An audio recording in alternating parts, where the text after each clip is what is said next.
Amalawi anzanga choyamba ntero kunena kuti Profesa Arthur Peter Mutharika ali bwino kwambiri, ndipo zulo mwamuona akugwira ntchito zake za boma, akukumana ndi akuluakulu ochokera ku World Bank. Ali bwino kwambiri. APM sanatuluke dziko lino pa ulendo wace wachinsisi kapena wa private Peter kuchipatala ku South Africa monga mapropaganda ena akhala kuyankhulira. APM ndi president amene sanachekere matako agalu osakhala pansi ayi ngati mena nalili chakwera ndi anthu ena. APM ndi president amene ntchito ace amayidziwa kuti ndikukhala mu office ndikukumana ndi magulu osiyanasiyana ndikukambirana za mmene angatukulire dziko lino, za mmene angalibwezeresere dziko lino mchimache, za mmene angapezere ndalama zakunja, za mmene angapezere mafuta ochuluka ngati mmene zimathankhala zakhala tsopano zikulowera dziko lino kuyambira dzana. Ndimafuna ntero kuti president Professor Arthur Peter Mutharika Amalawi anzanga umoyo wake ndi wabwino kwambiri.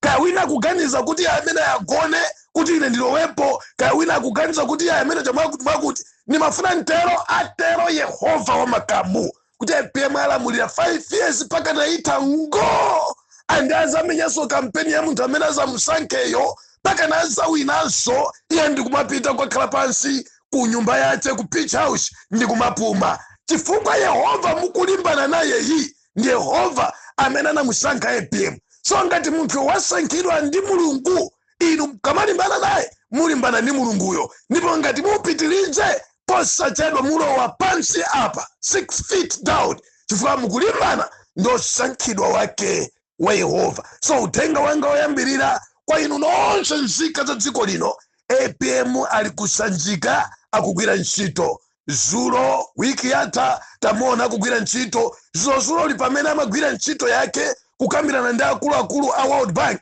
ena mpamene amayankhula kuti iyayi tenti mpempherere umoyo wace suli bwino, zikuoneka kuti moyo wake wafika posakhala bwino, ena mpamene amayankhula zawo zopusa. So ndimafuna ndiyankhule chonchi kunena kuti APM ali bwino.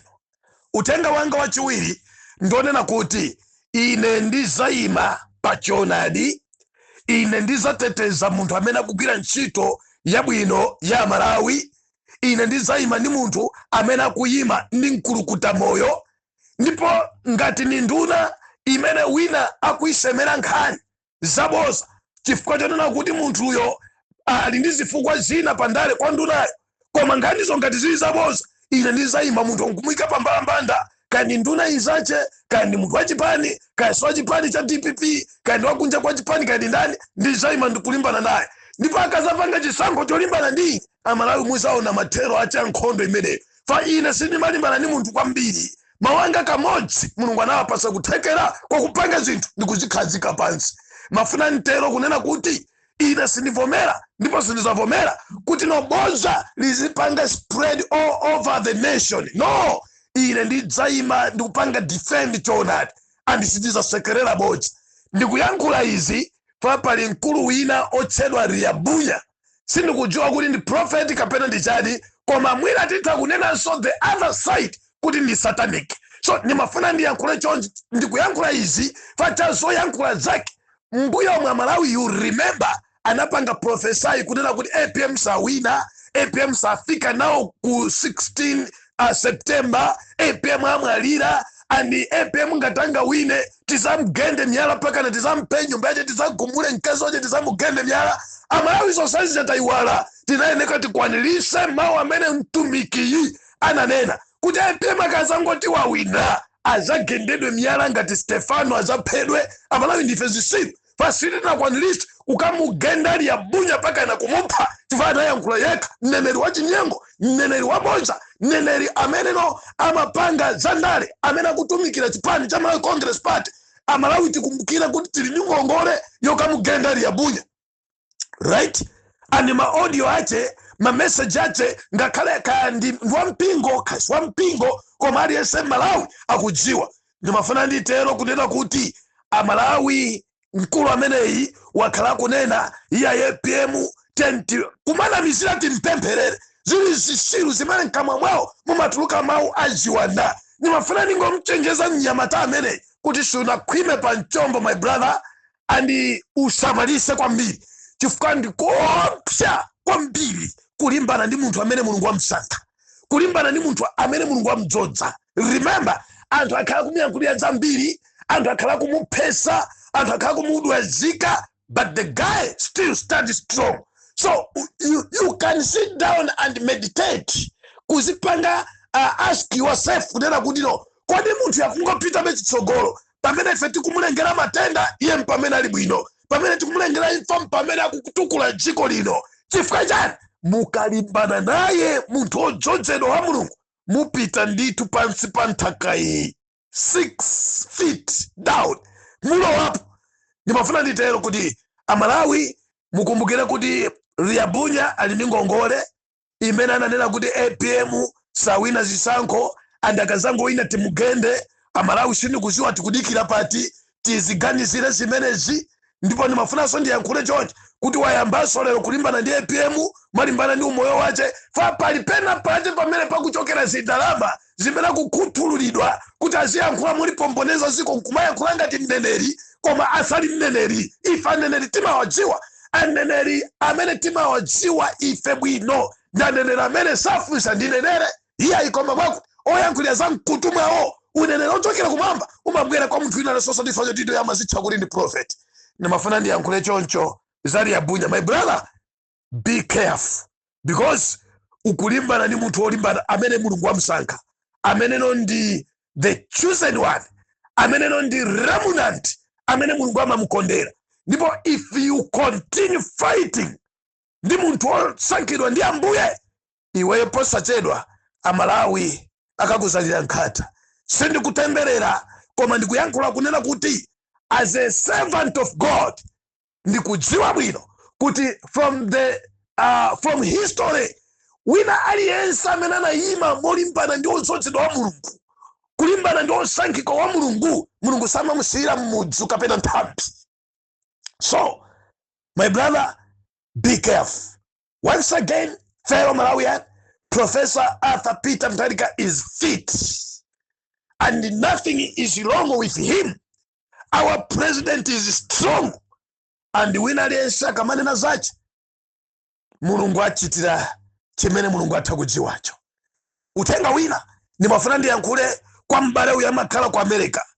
From day 1 ya 2020 kuzafika pano wakhala kuyankhula za uchitsiru zopusa za Professor Arthur Peter Mutharika. Amatulutsa video clip yace nkumayankhula zambiri zonyoza APM, and panopo sindikudziwa kuti mwina mwache ku office ya vice president ampasa ndalama kuti alimbane ndi office ya president, and akulimbana ndi president, akulimbana ndi SPC kapena kuti chief secretary Bambo Saidi. Ndiye yankhula izi chifukwa akutchulanso nayenso mayina kuti Aisaidi hemwakuti, president hemwakuti, koma mukuonesesa mkatimo ni ma messages yake ali ndi pena pamene waponda, pamene pakumpangisa kuti no anyoze kapena alimbane ndi president, anyoze alimbane ndi Saidi, ndipo iye aoneke kuti ali kumbali ya maijeni answer ngati vice president. Let me tell you my brother, APM sumukwanisa yayi, komanso Saidi sumukwanisa yayi. Ndimafuna nditero Amalawi, ineyo ntchito yanga ndiziyang'anisisa. Mukalimbana ndi amwenamveka chimene mulimbana nachocho kwa iyeyo mwenamvekayo ngati ndibodza, ine ndilimbana nanu. Mukalimbana ndi Ben Phiri ngati chimene mulimbana ndi Ben Phiricho chikuoneka kuti mukungofuna kuti muipisa mbiri yace, ine ndilimbana ndi. Mwachidule mukalimbana ndi mkulu wina aliyense wa boma, ma ministers amene akugwira ntchito yawo motumikira dziko la Malawi, amene akugwira ntchito tirelessly kunena kuti no apange deliver kuchimene APM analonjeza dziko lino, inu mkumalimbana nawo anthu amene nkumasemera zijawu zimene mutakusema kuti ayipe pa Malawi pano. Ineyo I'll come after you. Ndimafuna nditero Amalawi anzanga kunena kuti my brother in America, we know you very well, and tikudziwa pamene umakhala, and tikudziwa china chonse chimene umachita, tikudziwa amene akupanga sponsor, tikudziwa china chonse chimene chikuchitika, tikudziwa timu yako yonse imene waisanjira. Ndimafuna ndikuuze kunena kuti zonse zimene ukuyankhula zikuoneka kuti mwa iwe ungodwala mutu, iweyo nchitsiru cha mutu, iwe nchidempete. Come here in Malawi.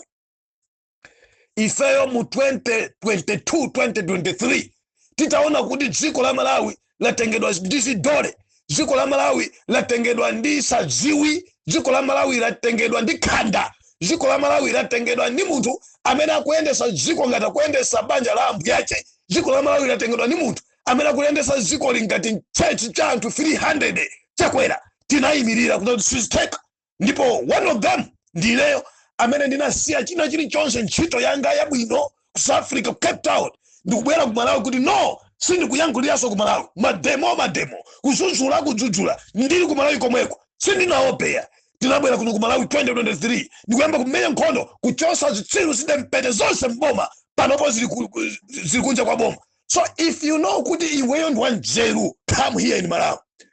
Osamakuwira nyumba iya mubwere kunoko ku Malawi muziza yankhula ku Malawi tiziwedi kuti iniyo ndo amenya nkhondo. Nimafuna ndichenjeze mabungwe amene mukutumidwa kupasidwa zidalama kuti ya nyozani wakuti. Nimafuna ndikupempheni mabungwe enu ashideti musamale kwambiri, anamiwa chenjerani kwambiri. Inu anzanga a HRDC aliyesa kukudziwani. I don't think ku Malawi kuno kutakuzuka chisiru cha munthu ngakhala takhala wamisala ndikupanga endorse zimene inu mutakuyankhula kapena kupanga support zimene inu mutakuyankhula kuti mukuyankhula za nzeru, because aliyense Malawi anazindikira kuti inuyo si bungwe la minyero filo wanthu, ndi bungwe limene linapangidwa, limene limapangidwa support, limene limatumidwa ndi Malawi Congress Party. Everyone knows. Ndimafuna nditero kunena kuti no, akakhala mayiya wozungulira mutu achita Jesse Kabwira, akakhala mkuluyu amene tudikira kuti timve kuti ngozi ya ndege yenda bwanji, amene so tikudikira kuti kodi zawitika zinakhala bwanji kunkuyu. Ndimafuna nditero pano mosindika kunena kuti be careful. Pomalizira ndimafuna ndiyankhule chonchi kunena kuti no, Amalawi anzanga, dziko lino ndilathu, tilimanga tokha, tiligumulaso tokha. Ndimafuna nditero ndiwauze Amalawi kunena kuti ife ngati nzika za dziko zimene timafunira zabwino dziko lino, tione kunena kuti no, panopa chimanga 20,000 fa cha usogolo wa Peter Mutharika, panopa mafuta amene timadandaula kuti asowa ngakhale nkhondo idakali, zimathankala za mafuta zikulowa dziko lino kuyambira dzana. Panopo tikudandaula za magesi anabwera zikudikira president apange launch, ndafufuzani nali kwa Eskom pena palipo sendaenda angopanga launch kunena kuti magesi dziko lino asiretu kudzima. Ndimayang'ana nkhani ya forex, APM akukambirana ndi akuluakulu ku IMF, ku World Bank pena paliponse kunena kuti no, ndalama yakunja imene timati forex ikhale yopezeka mosavuta dziko la Malawi.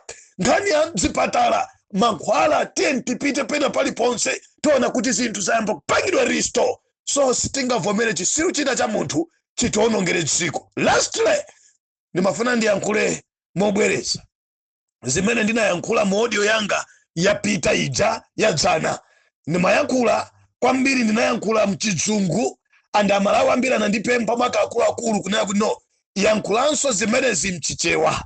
Ndimafuna ndiyankhule chonchi kunena kuti no, chachikulu chimene ndimapempha nduna zonse za boma, segulani khomo lanu, makadeti alowemo, segulani khomo la chipani, anthu akuoneni, bwererani ku chipani, bwererani kwa anthu amene anatiika mboma aja amve nawo kukoma. Nduna za boma mudziwe ichi, Amalawi akuchonga pang'ono ndi pang'ono. Pamene mukukhala osamayankha mafoni ngati chitsiru, Amalawi akuona. Pamene mukuwapanga ignore mameseji yawo kumayika blue tick, Amalawi akuona. Pamene mukuchisala chipani kumapanga zanu zokha, Amalawi akuona. But remember, pali mawa limene likadza ukakhala kuti unazala chitesi, olo utaziyeresa motani chizakhalabe chitesi, olo utazola ufa kuti oneke ngati akakowa uzakhalabe ngati khwangwala nthawi ikakwana. Ndimafuna nditero kuti moyo yanga ndimayankhula kunena kuti no, Your Excellency, makadeti kunjaku akukulirira, anafuna atakuonani kunjaku, anyamata ma activist akukulirirani, achibusa azipembezo zosiyana mashehe akukufunani bwana. Anthu kunjaku bwana akumati kodi a president tikumana nawo liti, a president tiaona liti, a president tialimbikisa liti, a president tikuwafuna ngati tate wa dziko lino. Ndi tate watonse, maka anthu awo amene no analika mioyo yawo pachiswe bwana, makosi awo panjanji, ndikumagona kuthengo, ndikumathawa nyumba zawo, ndikumagona ku polisi now and again, ndikumakhapidwa, nkumabayidwa, kuomberedwa, kusakidwa, ena pakana pano analandidwa china chilichonse chimene anali nacho. Your Excellency akuvutikabe pakana lero. Ndimati ntero ndimayankhula zimenezi mu audio yanga, ndipo mu audio yanga ndimayankhula kunena kuti no kuli anthu bwana osati ku Malawi kokha kuno, ena ali ku Britain, ku UK, ku America, ku China, pati amene amayima ngakhale ndi chuma chawo kunena kuti no dziko la Malawi titha kuchoka m'manja mwa Farao Chakwera, m'manja mwa chipani choopsa chakupha cha Malawi Congress Party. Bwana musawayiwala, ine ndichoyankhulira cha Malawi ndizayankhulira Malawi. Mutatha mwina mwacho mutakhala kuti bwana ine simunandikumbukire, mutakhala kuti ineyo mwina mwake mundisiye ngakhale ku 2030, ine ndimafuna ndiyankhule chonchi kunena kuti bwana kunjaku anyamata anu akutuwa. Zafika paja ponena kuti kumasekedwa ndi anyamata Malawi Congress Party amene lero akudya ali ndi zindalama zoopsa, lero ali ndi manyumba, ali ndi mafamu, ali ndi makampani, ali ndi magalimoto zodula, kumasekedwa kuti ndinu zisiru kwambiri. Chifukwa chani? Tikusalidwa ana anu, tikuyikidwa kunja ana anu, Amalawi akutiseka kwambiri. Komabe Your Excellency, I want to assure you, sitibwerera mbuyo. Ife tinabadwa vene tinabadwira ma freedom fighter, and will be there paka titaona chipambano. Tikupanga nikava tenda nanu, nduna za boma ziwanisi tenda nanu, tikutetezani. Koma wina aliyense amene akhala kupanga zinthu zopusa zosiyana ndi Professor Arthur Peter Mutharika, ine ndizamuyalusa. Lastly, ndimafuna ndiyankhule chonchi kunena kuti no alesa kudziwa kuti kuli makampu, andi makampu amene anthu amene ayambisa alesa kuadziwa zolinga zawo tikudzidziwa, ena ndi maklinka, anthu asathandiza, anthu achanga ndi wamba, anthu amene no kuti satha ngakhale kumasula zanja. Bible limanena kuti iye amene amafuna kudalitsika na Yesu amadalitsa. Ndimafuna nditero kuli makampu kunjako amene anthu achitikayang'ana, anthu omana kwa basi, anthu amene no amangodziwa kukoma pakamwa, anthu amene ngati mwina mwacha apereka ndalama afuna wapangire china chache chimene afuna kuti apindulepo kuposa chimene akuchitiracho. Tikuyankhulani, tikuululani, tikuyikani pambalambani. Makampu amene ndi mayankhula mu uthenga umene ndapereka ku dziko la Malawi kuti athesedwe. Chifukwa nonse amene mwapanga makampu tikuululani, tikuyikani pambalambani. Makampu onso tili ndi maumboni, tiyayankhula, anthu achakusongolera tiyayankhula, anthu amene mkwatuma kuti azemba nkhani zoyipa za anthu ena amene mwina mwacha muli ndi maganizo kuti atha kuza kuposani pandale fa chakuyipa kwanu, ufiti wanu, kumana kwanu, nkhaza zanu, tiyayankhulanso. Pomaliza Malawi nimati nditero kunena kuti president wa dziko lino la Malawi safoka, sabwerera mbuyo, komanso sadola chifukwa choti wina wachiona kuti akudwala. Palibe chimene chimfikire chifukwa choti wina wayankhula. Ndimafuna nditero kuti no mbale wanga uyu amene ali ku America ndi uyu amati kuti Liabunyai prophet wa Jezebel ndiyankhule chonchi kunena kuti no zimene mukuyankhula kulimbana ndi Saidi sizikuziwika. Chief Secretary akugwira ntchito imene bwana achakumutuma. Ntchito ya secretary ndikupanga chokhacho chimene bwana akumutuma panga chakuti. Lero you begin fighting. Kulimbana naye yemwe kuti koma tikudziwa amene akukutumani. Inu amene muli ku office ya vice president, musaononge ubale umene ulipo pakati pa president ni vice wache. Musalipise yena mwina kaya wakutuma ni ndani, kaya mukuwuzidwa ni ndani, kaya mpaswa ndrama ni ndani. Koma my warning, mukapitiliza posa chedo hapa 6 feet down mulo wapo. May God bless Malawi and God bless our president. Thank you. Bye-bye.